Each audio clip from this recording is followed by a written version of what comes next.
Okay, awesome. So glad that we are starting and hoping that we can also go live at the same time. I'd like for you to type into the chat, if like on a scale from 1 to 10, how satisfied are you with your beginning of year planning? I know tonight is January 11th, so we're fresh into 2024, but how many of you, what would you rate on a scale from 1 to 10, 10 being the highest, most confident that this is, I'm set with my vision, I'm set with my word of the year, can't wait to make my vision board, bring it on the new year, to 1 being like, oh, did the calendar change? I guess I should go out and get a new one, right? Like that would be a 1. So I'm curious where you would rate yourself tonight as we get started. Because if we don't know where we are, we can't talk about where we're going. Okay. Setting it up and still setting up. Okay. All right. So if you feel confident that 2024 is off to a roaring rip roaring start and you are ready, you are a 10. If you're on your way there, maybe over a 5. But if you're having a little bit of trouble getting yourself kind of motivated for the new year, then that would be lower than a 5.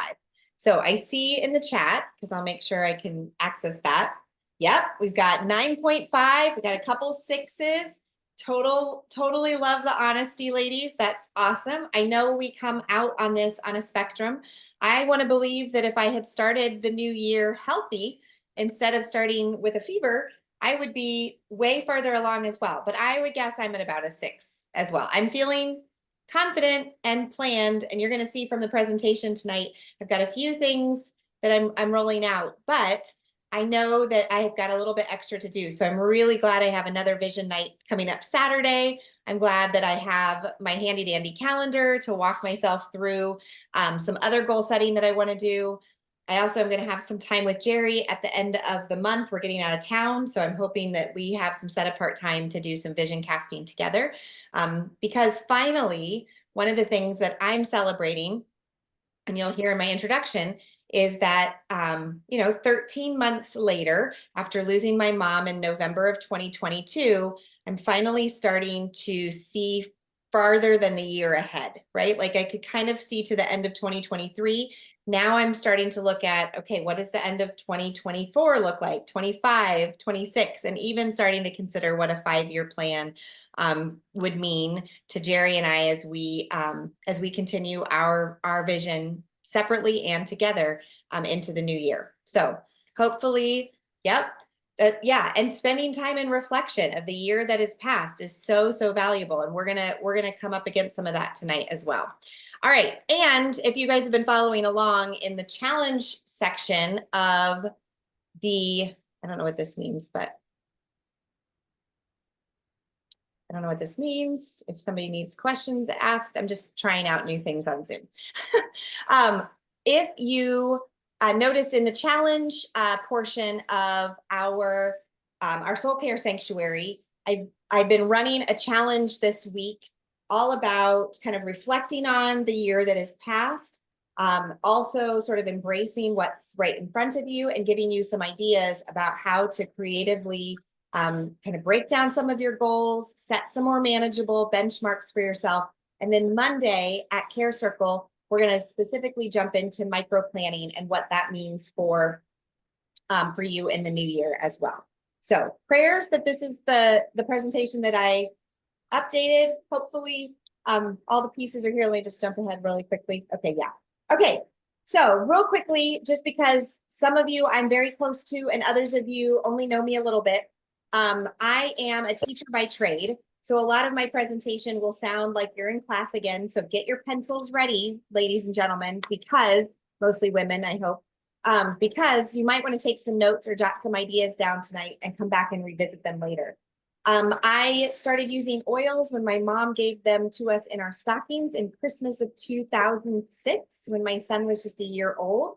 I created my own account almost like October of 2007. So 17 years of embracing a natural lifestyle, along with my current exercise, food intake, water intake sort of habits.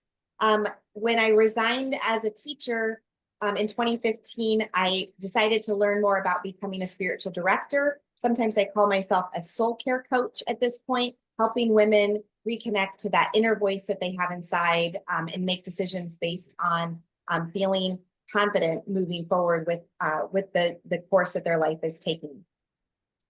I got remarried in 2020 to Jerry Stucker, and we have we have 3 teenagers and 1 20-year-old. The other one, so we have 20-year-old, 19-year-old, the other one will be 18 next week, and then a 16-year-old. So we have a lot going on in terms of transition and grief of the way things used to be to the way things are. And I'm not a stranger to grief, having lost my mom 13 months ago. Just to clarify, here's a picture of my whole family, including my mom, the adults of my family. My mom started her work in this area as a small group leader at church, a youth group leader. She also then became a school counselor.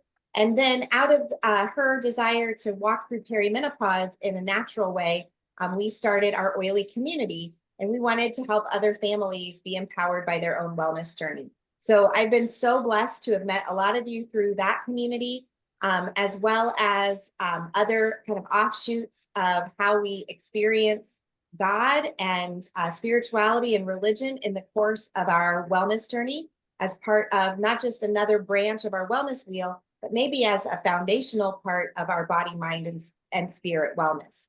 I do want to clarify that the topics that are presented tonight are not like a replacement for medical diagnosis or treatment. So please, if you kind of get in touch with some stuff, sometimes when we dig at the surface of unmet expectations or limiting beliefs, we can sort of bring up old past trauma that may be surprising to you. Drink plenty of water and get good sleep tonight. But those are the things that may present themselves, and you may decide you need some more kind of professional help in sort of unpacking some of those things. But I always want to clarify that my goal is your safety and mine. And I do only report things that cause either one of us harm. So keep that in mind. All right. So before I came into my office, I applied a couple of oils because I find that grounds me. So I encourage you to get present for tonight's teaching. Put your feet on the ground. Mine don't reach the ground on this chair, so I have a stool underneath my feet to make them comfortable. Maybe grab a calendar or a note page, like I said before, kind of get clear about who you are and where you are in this moment, kind of check in on kind of your month. Where have you come so far? Where do you have to go? How satisfied are you with how you've been spending your time? And kind of like I asked you at the beginning, how confident do you feel that you've started the new year with a bang, so to speak, with clarifying intention?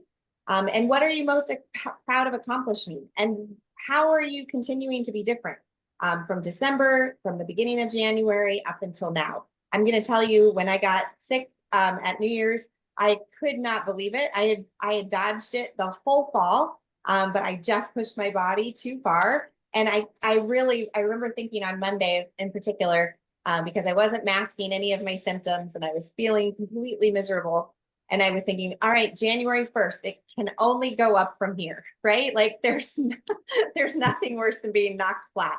So for me, how I'm different between even 10 days ago and now is that I feel 100% better. My energy is returning. And of course, I'm starting to function primarily through my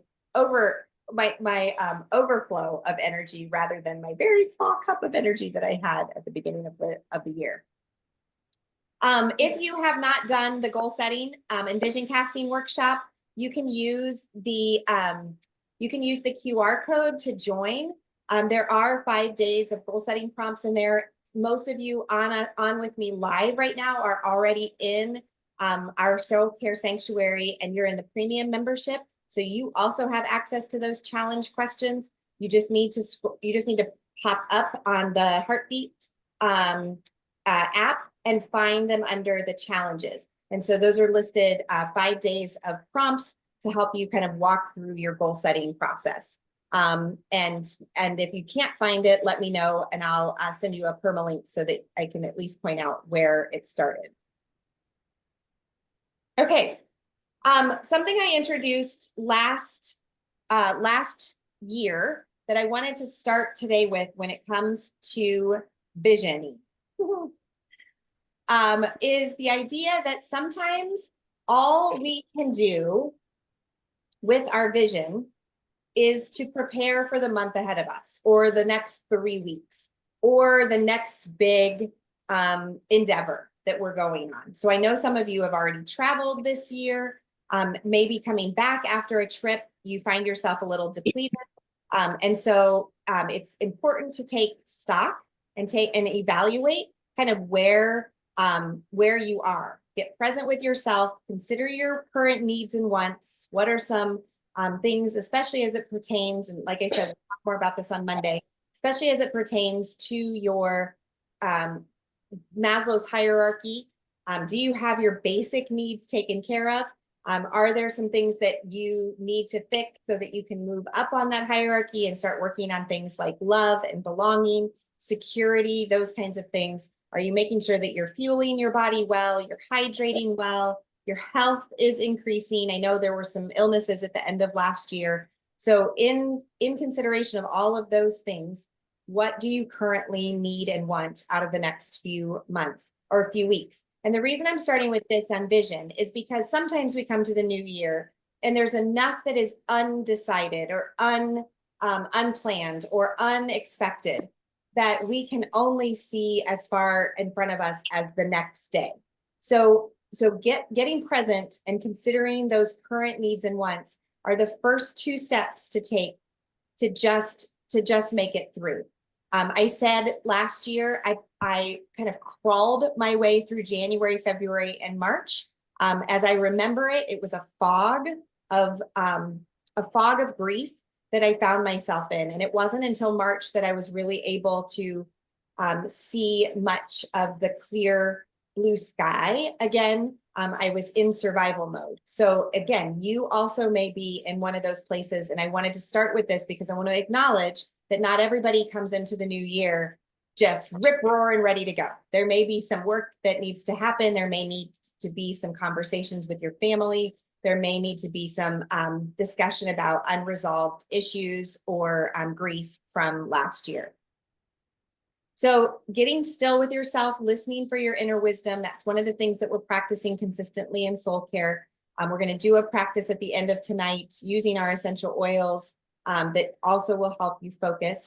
But asking yourself, what do I need to do next? What's the most important thing that's going to help me be successful in the next step? So it may not even be part of what your vision for the year is. It may just be getting myself a glass of water. All right. What do you need to do next? And then who can you tell about that thing? So who can be an accountability partner? Is there somebody in your home that you trust? Is there somebody that you are working with as a counselor or a spiritual director, a friend who, like I hike with a girl that we laugh every time we hike, we solve all the world's problems, right? But that's an accountability to somebody else for the things that you say you're going to do. We also start unclear because we are sometimes, we absolutely change. Like maybe circumstances in our lives have changed or we have changed in some respect. So we may be unclear. Let me make some notes here. We may feel unclear because our circumstances have changed. Perhaps our role models or our mentors have changed. Perhaps you listened to somebody at the end of last year who inspired you. And so you've been listening to some of their input or some of the way they do things. Perhaps your ideology has changed or you're maturing in a way that is also affecting change. And that our set conditions and our limitations change. Circumstances that change could be the passing of somebody. Somebody's care circumstance has changed. Perhaps our ability to be self-aware changes because somebody points something out to us that we hadn't considered before. Perhaps we've moved in the last little bit, so our environment is different. So it's important to acknowledge why things are the way they are, right? So back on this slide, we were breaking down micro planning and just what do we need and want in the current time. Instead of worrying about, I'm just crazy, I can never figure things out, I hate that I feel so mixed up inside. Acknowledging that there are real, clear, concrete reasons that we can be unclear may help you identify some of those and still some of those voices in your head. I also want to acknowledge that your unresolved and emotional traumas can still impact you to this day. Even things that you don't quite remember also have an impact on our clarity. So be aware that this may not be the beginning of the new year, may not be your best time to set new goals or dream new dreams or whatever. It may be that you need to acknowledge some of these things first so that you can pull apart and begin to unwind from being unclear. We also have I love this evaluation, especially as it relates to the stories we tell ourselves and the ways that we replay trauma, or particularly shame. Now, if you'll remember with me, I'm a big fan of Brené Brown. And Brené Brown teaches that the difference between guilt and shame is that guilt indicates a feeling that I'm guilty of something, I did something, and shame says I am something bad. So I did something bad is guilt, and shame is I am someone bad. So something that happened to you, there can still be examples of and that trauma of that shame thing that still haunts you. So is there a way for you to file the experience of that shame until you can process it on purpose? Our brain's number one job is to protect us from feeling pain. So as you consider this last year and the trauma that you incurred, either small t trauma or big T trauma, right? The difference is things that like occurred in your life and or kind of triggered other stored memories. You are starting to unpeel the layers of your past in your present so that you can create a new future. And many times when we run into our limiting beliefs as we are unpacking those old habits, those old understandings. And it, like I said, it doesn't always happen at the beginning of the year. It took me until March last year to start thinking more than just a week ahead of myself. So what do you need to be patient with yourself about right now in the place where you are considering your needs and wants in this moment that may not include your, casting your 2024 vision or making a 5-year plan. It may just be, how do I survive the month of January? And that's okay. That's okay. So I want to make sure everyone hears me say that. Because I think too often we have vision conversations that are all focused on the positive and the let's make the pretty vision board. And if we put it on there, it's going to happen.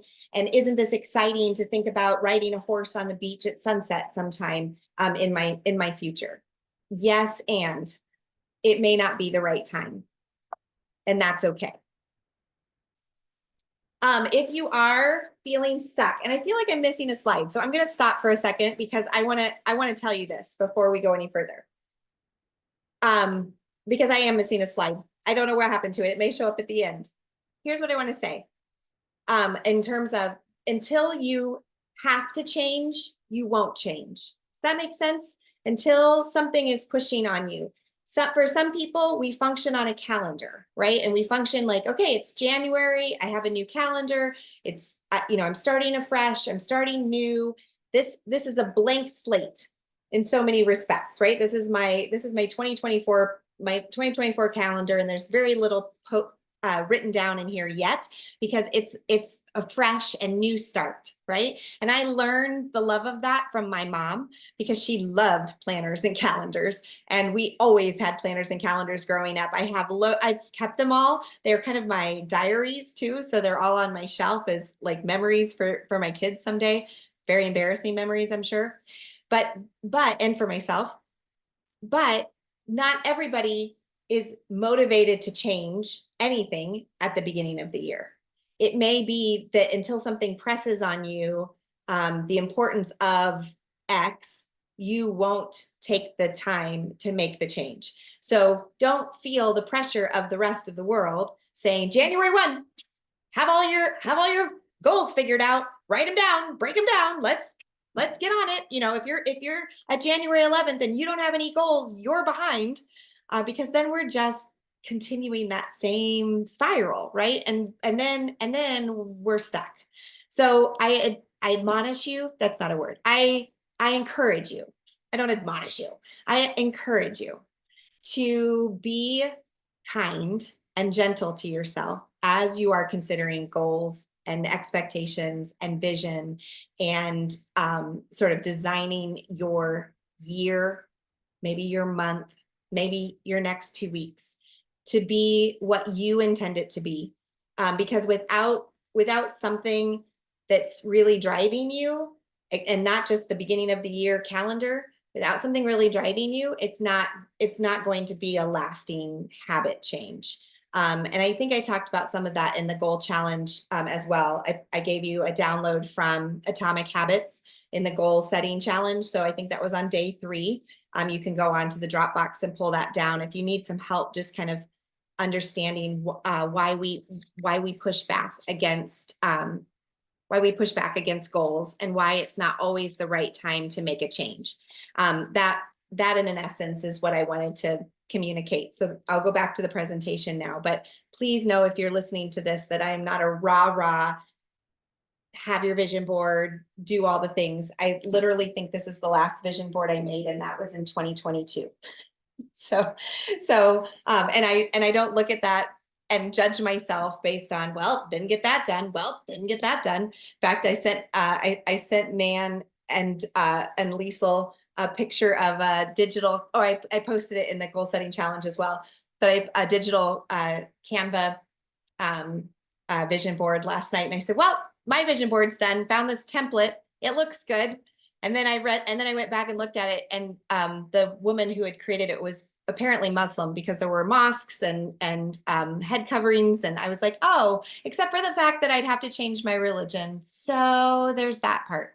So again, we can think, oh, I've got to have a vision board, I'm just going to use this one. But if it doesn't mean anything to us, and it's not personal to us, and it's not motivated by something that has to change, then we're not going to succeed. And that's going to keep us stuck in that, sometimes just keep us stuck in that same old, that shame spiral of, well, I never accomplished my 2022 goals. Why should I make 2024 goals? Right? I'll just use this one again, change the date on it. Do you see what I'm saying? Like, that's the self-talk that can really kind of take us down. Like, I'm never good at it. I never was good at it. I'm never going to be good at it. Okay. So let's go to red light stories then, because if you are feeling stuck, you can get stuck in the idea of a red light story, so that when you don't face your fears, and you limit yourself, and you tell yourself that this is how it always is, or this has been your experience, and so why would you try anything different? You're killing your enthusiasm, your belief, and your confidence. I'm going to say that again, and I didn't write it right there. Every time you don't face a fear and you play small, it kills your enthusiasm, belief, and confidence. Everything will stop you from acting, because you'll find the excuse, or you'll find the story that supports why you shouldn't move forward with the goal. Nothing helps you engage, and you hold on to the negative. Whereas green light stories and yellow light stories are small actions in the right step. So a yellow light story, at least if you are catching yourself with the red light story, like, I never did clean out that room last year, so I'm not going to be able to do it again this year. Even if you take one small action in the right direction, you may see those caution signs and you may stop because you think, oh, I want to find the best way to do it. So let me read this book on decluttering my life, and then I'll be ready to tackle the project. Do you see what I'm saying? You look for the excuse that backs up the story that you're telling yourself. Or you start to write your green light stories. Nothing's going to stop you from doing or acting on a goal that is a green light. Everything is going to help you engage. So for example, I knew in October that I was going to do a retreat in April this year. I knew in October of 2023, I was going to do a retreat in April of 2024. I didn't have the exact dates yet, but I knew it was going to happen. And, but I didn't take action on it. And so I had a lot of roadblocks come up, things that I couldn't, I couldn't understand how it wasn't going to be easy to do this April retreat. I was having roadblock after roadblock. And then in the last 2 weeks, being sick, all the things, I knew I wanted to present tonight what the dates were, how it was going to lay out. And I started to put energy toward the green light story was, I'm going to have this retreat and people are going to come and it's going to be amazing because they always are. And my green light story allowed 2 different women to reach out to me and say, how can I help? I'd like to be part of this. Can we work together? So those things started happening. More yes things started happening because I didn't allow the red light story of, well, it's not going to be the same as the first time. I don't know if I can put it together. I don't know if I have the time. I feel really tired. I've been sick, whatever it is. Those red light and yellow light stories weren't moving me along. But as soon as I decided, the green light story helped push through those barriers. And all of a sudden, everything was happening for me rather than to me. So I use that as a like very recent and honest example from just the last few weeks of putting this in place and knowing that I needed to change my mindset and get unstuck by creating the green light story around our April retreat and not allow it to stop me. I love this. I love these ideas of limiting beliefs. In particular, things that we tell ourselves, and I've used a few of them already, using the words of always and never. Those are called allness statements. And I learned in my communication classes in college that allness statements actually keep us from living in the gray, right? If we say it always happens this way or it never happens that way, we're not able to allow for things to happen as they may. We speak those things into existence. So we can have in our limiting beliefs, we can have a fear of failure and we can have a fear of success or too much success, depending on what somebody's told us. So we may not start something because we don't think we'll be able to succeed because maybe we haven't succeeded in the past, but it also may be that we are afraid that if we do succeed, we won't know what to do with it. So you hear a lot of times people talk about that in regards to financial abundance, that when they win the lottery, most people lose the money that they've won in the lottery because they don't know, they aren't prepared for the success and freedom that comes with that large sum of money. So how do you embrace the fear of failure and the fear of success, recognizing that they're probably going to crop up as you are figuring out your goals for the year? Also, releasing the outcomes, right? And releasing the attachments you have to those outcomes. I wanted more than anything for my mom to be healed from cancer. And so when she ended up dying, I had a huge lesson of my own to not feel like I can't expect miracles anymore, but also but instead to release the attachments that come with putting so much pressure on the miracle happening that I miss the smaller miracles of how beautiful her life truly was, and her death, and the ways that we've remembered her this year. So it may be that I don't think I'll ever say that it all turned out the way I wanted it. That's not what I mean here, but I did have to adjust my expectations, that maybe the miracle wasn't her living, but it was the miracle of her dying in less pain than some people find themselves in on a daily basis, and recognizing that. It's also really important to recognize the limiting beliefs of worthiness. And these are things that we've either embodied because we were told these things at one time, or because we have a filter in our brain that that wants to be humble, so doesn't accept compliments, doesn't embrace or feel worthy of what we're worthy of the lives that we've been given. So it can happen repeatedly throughout life. Like, you can prove this worthiness, I'm not good enough, no one likes me, I'm always rejected, this is just impossible for me. If you don't get a job that you wanted when you were in high school, that can still impact your vision of who you are as a worthy person. It may be that a relationship dissolved, and so you've attached your worthiness to the relationship. Maybe you were late on a payment for one of your utility bills. So all of those things can play with your idea of worthiness, as well as the social proof of failure. Most people don't succeed at this, so I won't either. So looking for people to who embody the opposite of what you're trying to achieve. And then also looking to blame, right? Or making excuses. I don't have enough time. I don't have enough money. I don't have enough support. And the idea that we can't, we would be able to do something if it wasn't for someone else. Okay. So be conscious, maybe make a note for yourself if you haven't started writing already. Which of these sort of crops up naturally for you? Which ones do you have a pretty good hold on? And which ones have you let go? Because I think as women in particular, if nobody's teaching us to recognize the limiting beliefs, we can believe, we believe whatever we put our minds to. So if we're not recognizing that these things are holding us back, and nobody's ever thrown the mirror up in front of us to say, hey, I noticed that you talk badly about yourself, or I noticed that you put yourself down in this regard, or that you have really high expectations and so constantly feel disappointed.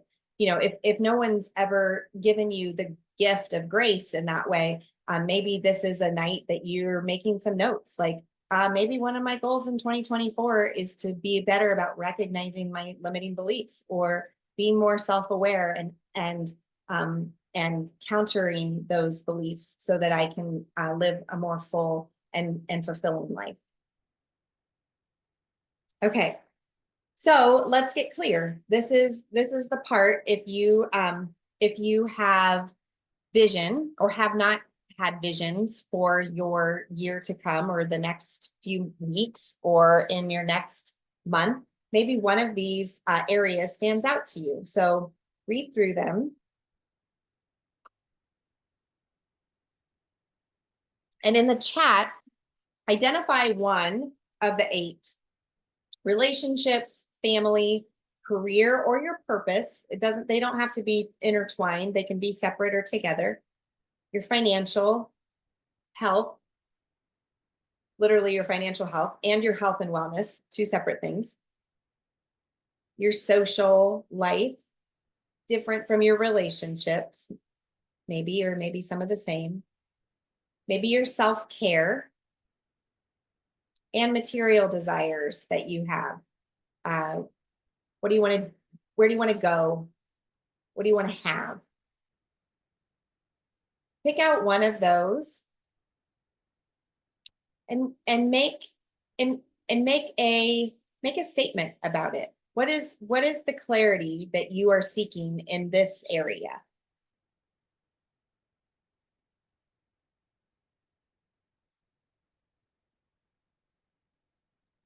What is the clarity that you're seeking in this area, in this particular area, for whatever reason?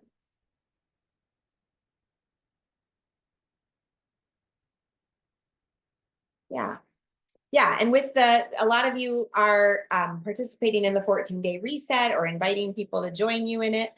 So definitely at the beginning of the year, I know for me, I'm coming off of, you know, a good month of eating everything I wanted and not leaving a lot to for my body to hold on to that was nutritious. So definitely our health can be in jeopardy. And so that might be our first focus, is making sure that we're nourishing our bodies well.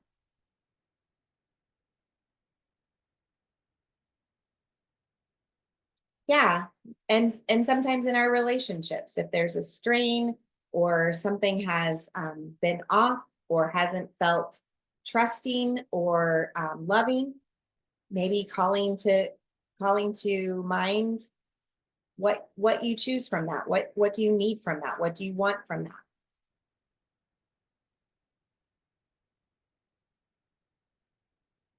Yeah, how are you practicing better self-care? Yep, exactly. So that you can care for the people in your life. Thanks for adding that in, Lucinda. You have a big responsibility there. So our self-care, what do we need to do if we're not prioritizing that? What do we need to do in order to clarify a better goal in this particular area? So let's use aroma freedom in a second, not yet.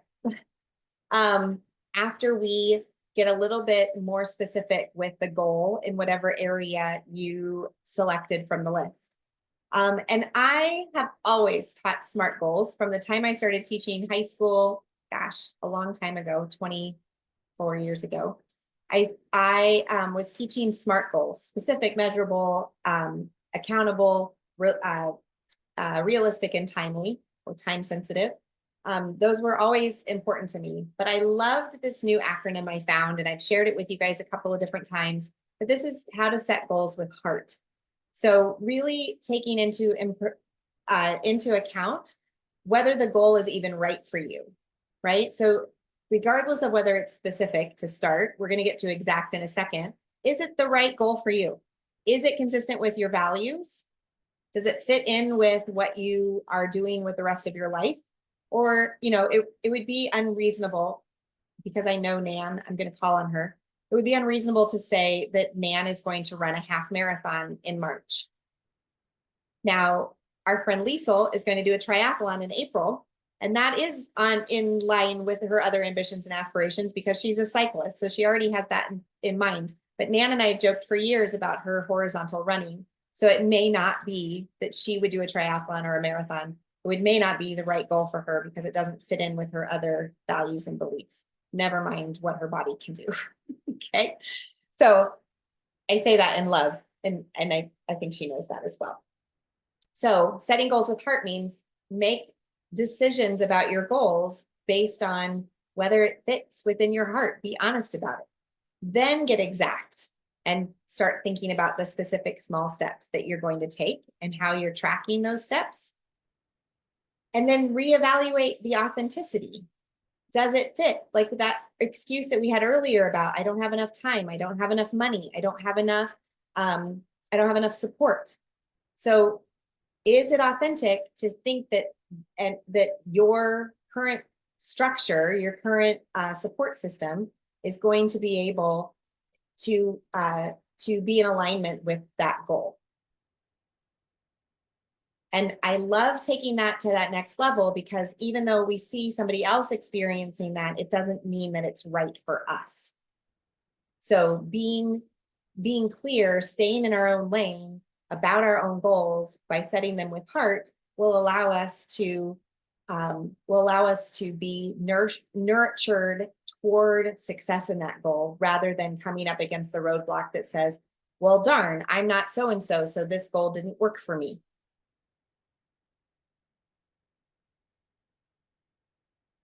I love it. I love it. Nan's clarifying. Exactly. So her value is to keep her stamina high. I'm really glad that you wrote this out, Nan. Keep her stamina up this year. And so she's has a goal to walk 3 miles a week. And that's really big for her. And that is really big for her. I'm super proud of you for that. Good job. Good thinking through that. And it's consistent with what she has available to her. She can go to the mall and walk. Most of the days we can walk outside here. You know, we have opportunity and abilities that puts those in alignment with that fits with her. So then also consider, is the goal realistic in light of all of your other obligations? And set a time limit on it. You know, if it's 3 miles a week, then check in with yourself in 12 weeks and see if you've done 36 miles, right? So that you can see and chart and celebrate instead of like, I didn't make it the whole year, but I made it the first quarter, right? How can you break that down so that you can have these little celebration marks? Or I did it this week. I made 3 miles. So this is my treat for doing it this week. Lucinda, yours, you know, you're back on the treadmill. You're getting ready to, you said you're getting ready to do another 5K and you're going to do a 14er, which is a huge hike in Colorado. That's super exciting. And prepare your body for those things. So you're taking the steps and actions that you need to do in order to set those goals with heart. Okay. So now let's look at our feelings, because if our brains are protecting us, if we get too far down the road and it doesn't feel comfortable, anxiety and fear is going to take over and our brains are going to run into fight or flight protective mode. So let's help them be more focused when that anxiety and fear comes up, instead of allowing our brains to shut us down. Let us shift from fight or flight into focus so that we can become more persistent, more innovative, and even hopeful about meeting those goals. So making note of this, because we're going to trip over the same limiting beliefs, we're going to trip over the same old feelings, because that's how our brains are wired. And embracing focus may help us break through some of those excuses that we've had in the past. One of the ways that I've really enjoyed this last year, noting how I'm feeling at any given moment, and I have 2 notifications set up on my phone, some people do it more often, is through the How We Feel iPhone app. I love recommending this to people because I found it to be really good for clarifying how I feel. If I'm feeling excited and high energy and joy, then I'm in the yellow. But if I'm feeling high energy or high joy, high pleasantness, it says on here, or low energy, then maybe I'm feeling just content or restful or peaceful. If I'm feeling kind of low pleasantness and I have very low energy, that may be some signs of boredom or being fatigued. It may be feeling miserable or lonely, even depressed or despondent. But if that same sort of low energy comes with with that low pleasantness comes with a high energy, it may project itself as nervous or restless or unsettled. And sometimes if we're over on that blue and red side, we may start to question whether, maybe this goal isn't the right one for me because it's creating this anxiety. But it may be the right one for you. And yes, it may be creating the anxiety and it may be creating the irritation, but it may be because this is the opportunity for your brain to shift how it's always done things to become more persistent, more innovative, and even more hopeful. So I use oils to help shift those high anxious feelings based on a practice from Dr. Perkis called the Aroma Freedom Technique. So this is just a quick 60-second reset. If you have any oil next to you, you can use it. Specifically, he recommends using frankincense, stress away, and lavender during the step 5. And that is a memory release mixture that he encourages people to try together. But the big thing is to identify the situation. So if you do find yourself feeling upset or irritated or angry about, it rained on the day that I was supposed to walk one of my miles and I couldn't go outside, identify the situation. Are you overwhelmed? Do you feel frustrated? Are you confused? Like what is the situation? honestly, today it was hiking. I was going to go hiking and it literally rained on us in in the first 20 minutes of our hike. My feeling was that I'd waited a whole month to go hiking. So I felt really disappointed.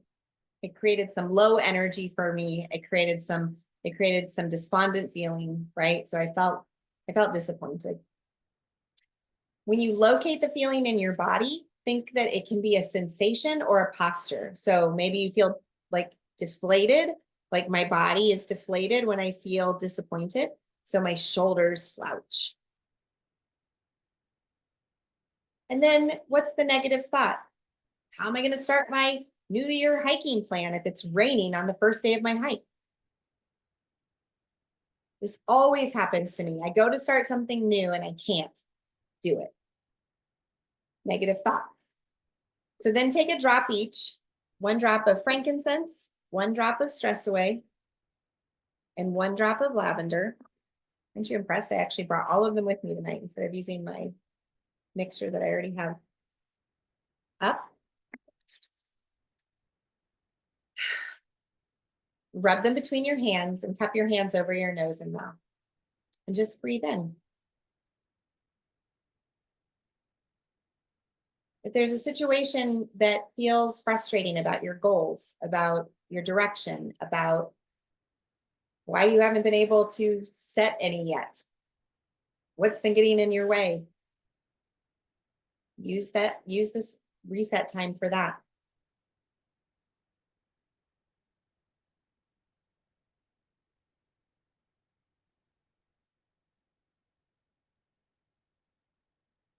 Breathe the oils into the situation. Breathe them into the feeling. Breathe them into your body.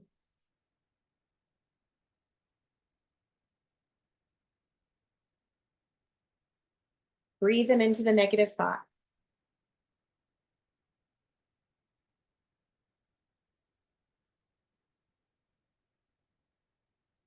And then decide what comes next. Are you going to repeat the steps because it brought up some other limiting belief that you've had?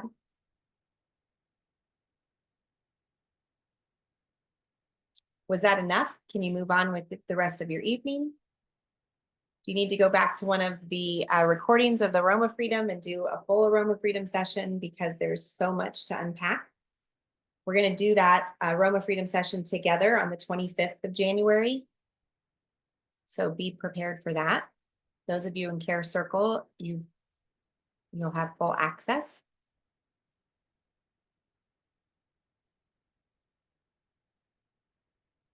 And then identify your next action step that you need for the situation.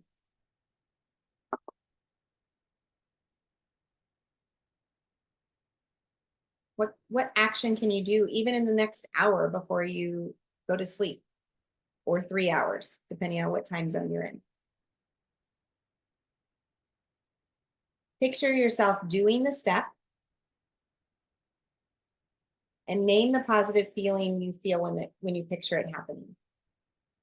So again, this can be simply used for each of your goals, as or your micro plan for this month, or what you need to just get yourself moving toward a vision, or a monthly plan, or a tomorrow plan. Determine where you feel the positive feeling in your body, and then create the affirmation that integrates the elements. I feel joy in my heart as I walk on the treadmill instead of hiking outside. As I waited, I actually ended up waiting out the rain this morning and walking in the sunshine.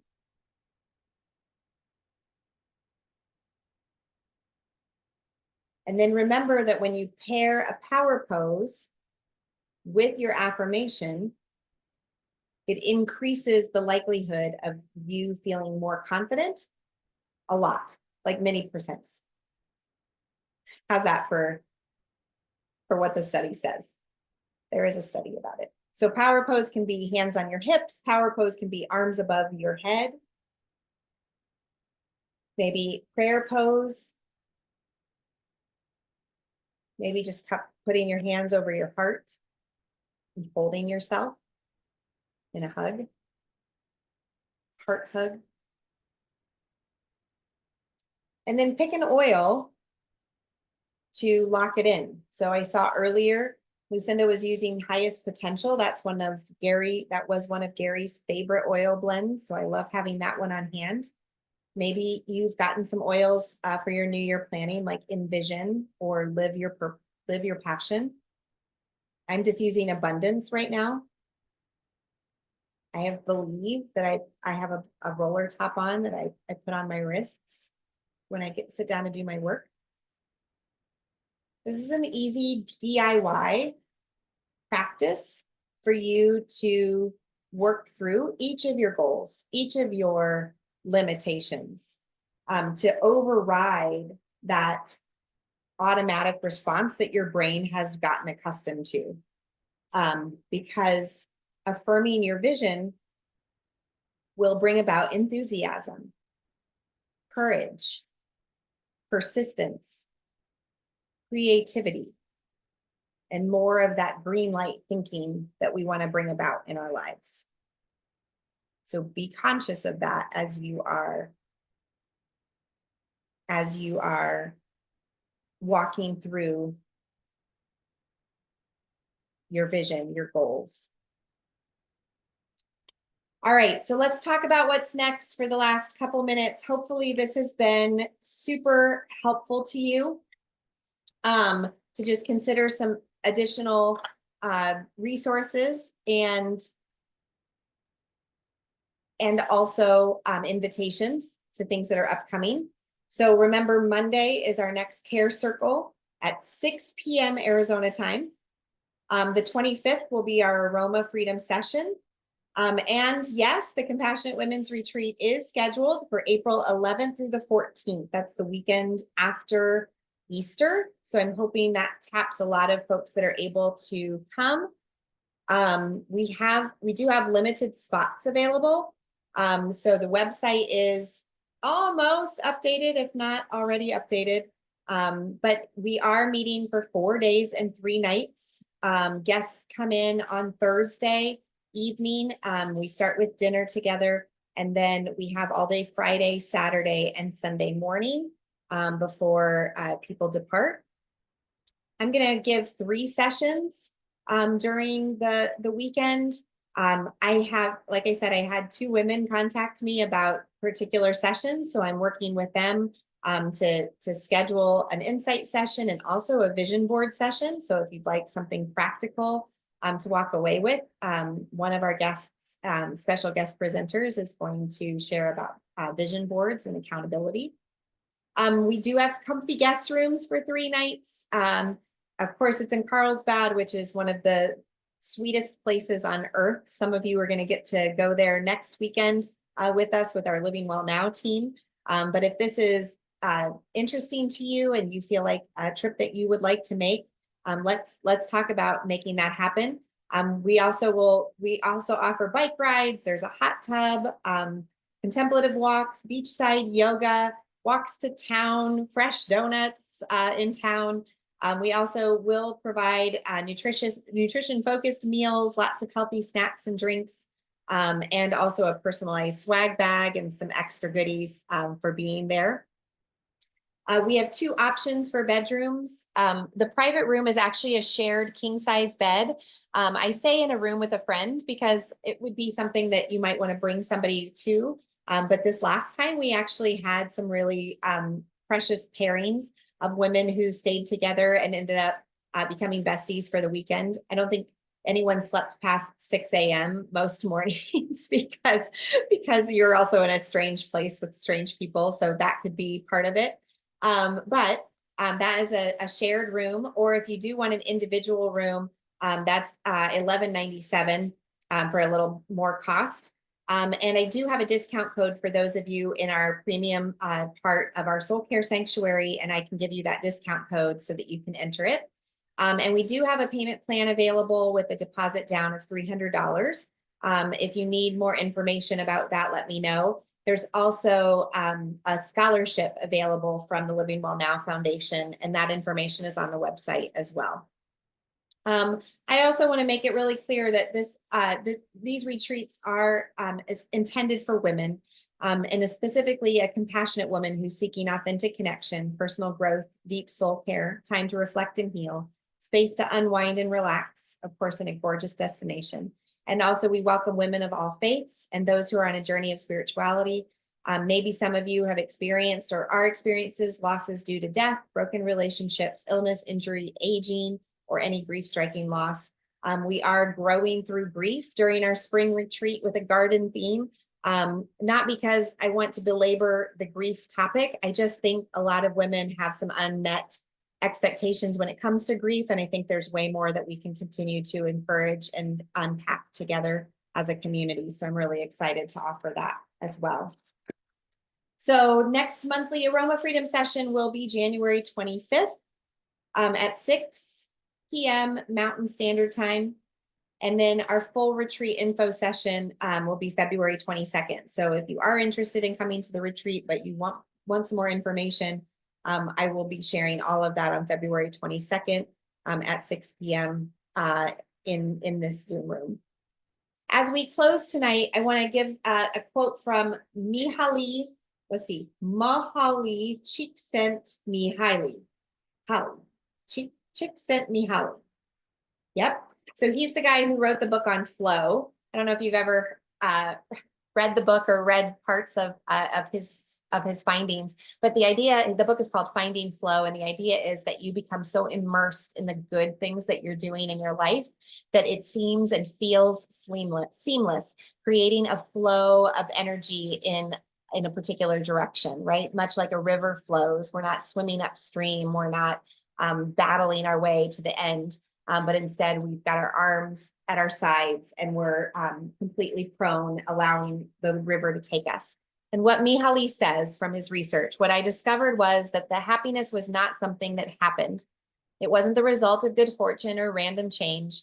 It's not something that money can buy or power can command. It does not depend on outside events, but rather how we interpret them.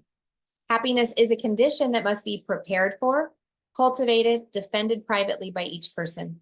People who learn to control inner experience will be able to determine the quality of their lives, which is as close as any of us can come to truly being happy. And so maybe instead of seeking this kind of utopian joy, we look for the ways that we feel fulfilled and we feel that essence of flow in our lives this week, this month, and perhaps even this year. Thanks for being part of the event tonight. It was really good to see all of you. And I hope this was something that was valuable. Let me know later. I would love to hear your responses. I will post the link to the retreat once I confirm that all the changes we were making have been made, because I don't want you to get there too soon, because we are aware of some things that we needed to edit. And so we're making those changes, and I will post that in the event in just a little bit.